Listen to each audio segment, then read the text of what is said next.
کے مسائل نہیں پتا ہے، آپ سے پوچھنا چاہتا ہوں وہ صدیق اکبر رضی اللہ تبارک و تعالیٰ عنہ جس نے وہ قربانی کی ہے کہ اللہ کے رسول نے فرمایا جس نے اسلام کی مدد کی ہے سب کے احسان کا بدلہ ادا کیا جا چکا ہے سوائے ابو بکر کے احسان کا بدلہ قیامت میں اللہ تبارک و تعالیٰ عطا فرمائے گا۔ مناسب کہا جاتا ہے ایسے لوگوں کو حق کس کا؟ اہل بیت کا۔ مجھے بتاؤ مسلمانوں ذرا غور کرو، اس فاروق اعظم کے بارے میں کہا جاتا ہے کہ انہوں نے یہ کیا۔ آپ سے پوچھتا ہوں فاروق اعظم کا کردار پتہ ہے؟ فاروق اعظم کا کردار معلوم ہے؟ فاروق اعظم کے کردار کے بارے میں علم ہے؟ اللہ اکبر، آپ کو وہ سفر یاد ہوگا، آپ وہ سفر جانتے ہوں گے۔ اللہ اکبر کہ فاروق اعظم مدینہ منورہ سے چلتے، فاروق اعظم مدینہ منورہ سے چلتے اور مدینے سے چلتے ہوئے بیت المقدس جاتے ہیں۔ ایک ہی اونٹنی ہے، اپنے جوانوں کی خاص توجہ، ایک ہی اونٹنی ہے، غلام ساتھ میں جا رہا ہے۔ فاروق اعظم غلام سے کہتے سواری ایک ہے اس لیے ہم یہ کریں گے، سواری ایک ہے یہ کریں گے کہ تھوڑی دیر میں بیٹھوں گا، تھوڑی دیر آپ بیٹھنا، پھر میں پیدل چلوں گا، پھر تم بیٹھو گے، تم چلو گے میں بیٹھوں گا۔ آپ سے پوچھتا ہوں بیت المقدس پر غلام کو اس طرح لے کر کے گئے کہ نہیں لے گئے؟ آپ بتائیں، بولنے سے پہلے ٹولو، کسی کی بھی بات سن کر کے بکا مت کرو۔ جو فاروق اعظم ایک غلام کی حق تلفی نہ کرے، جو فاروق اعظم ایک غلام کی حق تلفی نہ کرے، وہ فاروق اعظم اپنی آقا زادی سیدہ فاطمہ الزہرا کی حق تلفی کیسے کر سکتے ہیں؟ آپ جانتے ہیں کبھی غور تو کیا ہوتا، کبھی سوچا تو ہوتا، جس سے جو سنا وہی بکنا شروع کر دیا۔ میرے آقا علیہ السلام فرماتے ہیں میرے اصحاب کو برا مت کہو، میرے صحابہ کو برا مت کہو، اور اسی کربلا کی بات کرتے ہوئے صحابہ پہ تبرہ کیا جائے۔ مسلمانوں کیا منہ لے کر کے اٹھو گے؟ جانتے ہیں شفا شریف میں قاضی عیاض رحمت اللہ تعالیٰ علیہ لکھتے ہیں کہ ایک شخص مر رہا تھا، اس کو موت آ رہی تھی، مرتے وقت اس کی زبان پہ کلمہ نہیں آ رہا تھا۔ اللہ اکبر، اس کی زبان پہ کلمہ نہیں آ رہا تھا۔ اس سے پوچھا گیا کہ تو کلمہ کیوں نہیں پڑھ پا رہا ہے؟ اس نے کہا کہ میں ابو بکر اور عمر کے گستاخوں کے ساتھ بیٹھا کرتا تھا۔ وہ گستاخ نہیں تھا بلکہ گستاخان شیخین کے ساتھ بیٹھتا تھا۔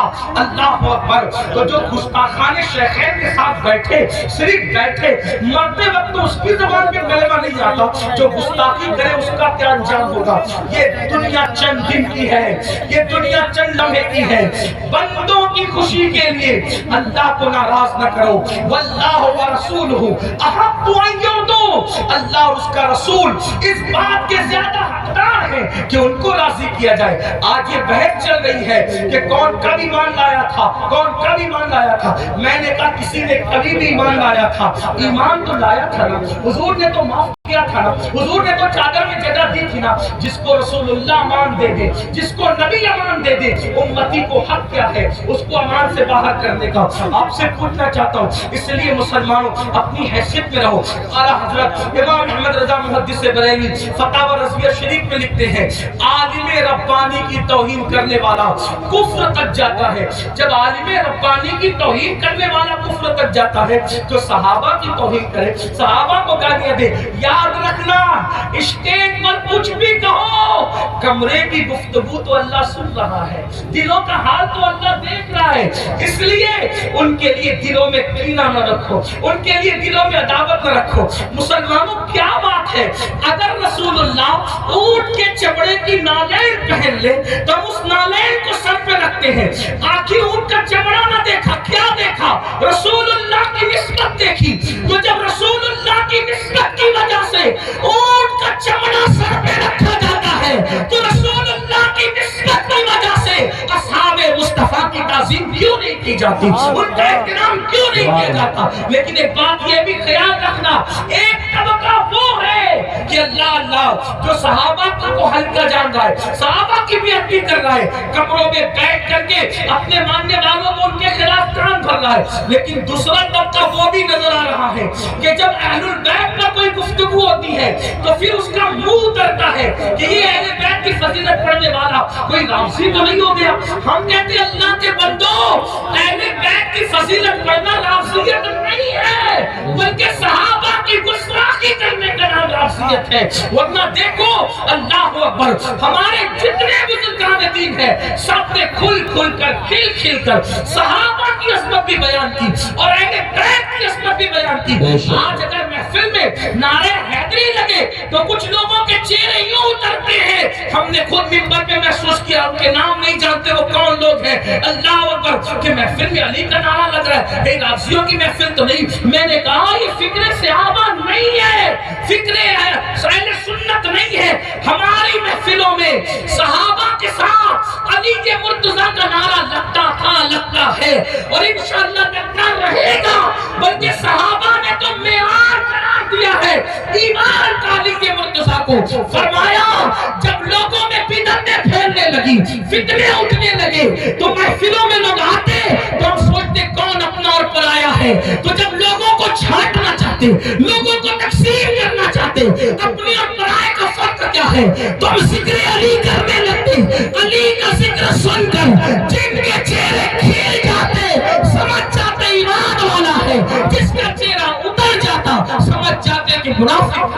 نعرہ تکبیر، اس لیے نعرہ ذکر رسالت۔ علی کرو مگر احترام صحابہ کے ساتھ، ذکر اہل بیت کرو احترام صحابہ کے ساتھ، صحابہ کا ذکر کرو اہل بیت کی تعظیم کے ساتھ، کیونکہ یہ دونوں رسول اللہ سے منسوب ہیں۔ بلکہ یوں کہہ لیں حضور کے ارد گرد ستارے گردش کر رہے، جو گردش گھر کے اندر کر رہے ان کو اہل بیت کہتے ہیں، اور جو گھر کے باہر کر رہے ان کو صحابہ کہتے ہیں۔ حضور کی نسبت کا خیال کرو۔ آئیے اپنی بات کو اختتام تک پہنچاتے ہیں۔ یہ بات عرض کروں مسلمانوں، ہم نے باتیں بہت کی، بہت باتیں کی، بہت باتیں کی، ہم سب جگہ ہیں، عمل کے میدان میں نہیں، عمل سے کوڑے، زندگی گناہوں میں ڈوبی ہوئی ہے۔ یاد رکھنا اللہ کی بارگاہ میں ہمیں اور آپ کو پہنچنا ہے، اللہ کو منہ دکھانا ہے، اللہ کی بارگاہ میں کھڑے ہونا ہے۔ آئیے آج سے پہلے کچھ کیا، جو کیا سچی توبہ کریں، اللہ کی طرف پلٹیں، اللہ کی طرف واپس آئیں۔ یاد رکھیے انسان جہاں جا کر جرم کا اعتراف کرے، جہاں جا کر اعتراف جرم کرنے سے انسان کی عزت گھٹتی ہے، لیکن ایک میرے اللہ کا در ہے جہاں آ کر انسان اقبال جرم کر لے تو میرا اللہ عزت گھٹاتا نہیں بلکہ عزت کو بڑھا دیتا ہے۔ آؤ توبہ کرو۔ آج محرم شریف کی پہلی تاریخ ہے۔ یہ محرم شریف حرمت والا مہینہ ہے، حرمت والا، یعنی جن 4 مہینوں کی حرمت اللہ نے روز اول سے مقرر کی ہے اس میں محرم الحرام بھی ہے۔ اور اللہ کے رسول علیہ السلام کی ایک حدیث یہ ہے کہ رمضان شریف کے بعد سب سے زیادہ جس مہینے کے روزے کی اہمیت ہے وہ ماہ محرم الحرام کے روزے، ماہ محرم شریف کے روزے۔ ان دنوں کو خرافات بدعات میں گزارنے کی بجائے عبادات میں گزارنے۔ ہو سکے تو یہ طے کر لو کہ روزانہ میں نے نبی اور آل نبی پر 1000 بار درود شریف پڑھنا ہے۔ آپ کہیں گے لوگ کہتے ہیں ارے بہت ٹائم لگے گا، کوئی ٹائم نہیں لگے گا۔ صلی اللہ علیہ وآلہ وسلم، یہ بہت مختصر درود شریف، بہت مختصر درود شریف۔ اگر اس درود شریف کو آپ نے پڑھا 1000 بار، صرف 20 منٹ کا ٹائم لگے گا، 20 منٹ درود شریف پڑھ۔ اس کے بعد جیسا کہ آپ نے پہلے بھی سنا صدقہ دو، خیرات دو۔ اور ایک بات آپ کو کہوں گی، اس کو بھی دھیان سے کہ جو ہم خرافات پر اور بدعات پر پیسہ خرچہ کرتے ہیں اس پیسے کو اٹھا کے آپ وہ سادات کرام جو مالدار نہیں ہے ان پہ خرچہ کرتے ہیں، وہ علماء کرام جو مالدار نہیں ان پہ خرچہ کرتے ہیں۔ اس سے کیا ہوگا؟ خرافات اور بدعات کے بارے میں توجہ کریں۔ 2 گروپ ہیں، ایک گروپ کہتا ہے جائز ہے، ایک گروپ کہتا ہے ناجائز ہے۔ جو گروپ جائز کہتا ہے وہ بھی صرف جائز ہی کہتا ہے، نہ فرض کہتا ہے، نہ واجب کہتا ہے، نہ سنت کہتا ہے، نہیں کہتا نا۔ جو جائز ثابت بھی کر لے خرافات کو تو صرف جائز ہی کہہ سکے گا، فرض نہیں کہہ سکے گا، واجب نہیں کہہ سکے گا۔ لیکن بھائیوں، اپنے مسلمان بھائی کی مدد کرنا تو اللہ نے ہم پہ فرض کیا ہے، بلکہ یہاں تک فرمایا کہ جب تک تم اپنے مسلمان بھائی کی مدد کرتے رہو گے اللہ تمہاری مدد کرے گا۔ اور آپ کو بتاؤں خاص طور پہ سادات کی خدمت، وہ جو مالدار نہیں ہے،